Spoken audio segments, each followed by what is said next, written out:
بسم الله الرحمن الرحيم. يا بني إسرائيل اذكروا نعمتي التي أنعمت عليكم وأوفوا بأهدي أوف بأهدكم وإياي فارهبون وآمنوا بما أنزلت مصدقا لما معكم ولا تكونوا أول كافر به ولا تشتروا بآيات ثمنا قليلا وإياي فاتقون ولا تلبسوا الحق بالباطل وتكتموا الحق وأنتم تعلمون وأقيموا الصلاة وآتوا الزكاة واركعوا مع الراكعين أتأمرون الناس بالبر وتنسون أنفسكم وأنتم تتلون الكتاب أفلا تعقلون واستعينوا بالصبر والصلاة وإنها لكبيرة إلا على الخاشعين الذين يظنون أنهم ملاقو ربهم وأنهم إليه راجعون. يا بني إسرائيل اذكروا نعمتي التي أنعمت عليكم وأني فضلتكم على العالمين واتقوا يوما لا تجزي نفس عن نفس شيئا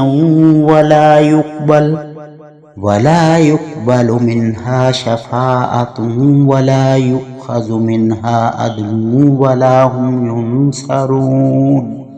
وإذ نجيناكم من آل فرعون يسومونكم سوء العذاب يذبحون أبناءكم ويستحيون نساءكم وفي ذلكم بلاء من ربكم عظيم.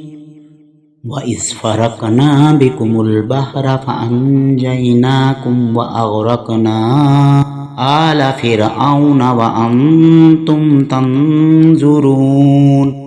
وإذ وعدنا موسى 40 ليلة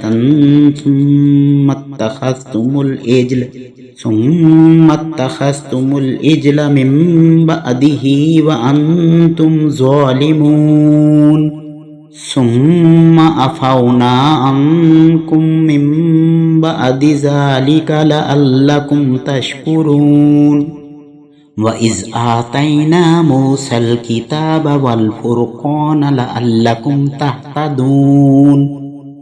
وإذ قال موسى لقومه يا قوم إنكم ظلمتم أنفسكم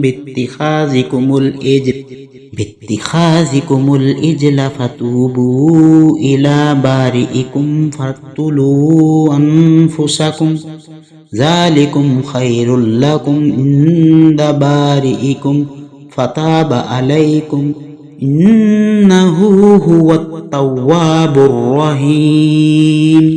وإذ قلتم يا موسى لن نؤمن لك حتى نرى الله جهرة فأخذتكم الصاعقة وأنتم تنظرون ثم بعثناكم من بعد موتكم لعلكم تشكرون. وظللنا عليكم الغمام وأنزلنا عليكم المن والسلوى كلوا من طيبات ما رزقناكم وما ظلمونا ولكن كانوا أنفسهم يظلمون. وإذ قلنا ادخلوا هذه القرية فكلوا منها حيث شئتم رغدا وادخلوا الباب سجدا وقولوا حطة نغفر لكم خطاياكم وسنزيد المحسنين. فبدل الذين ظلموا قولا غير الذي قيل لهم فأنزلنا على الذين ظلموا رجزا من السماء بما كانوا يفسقون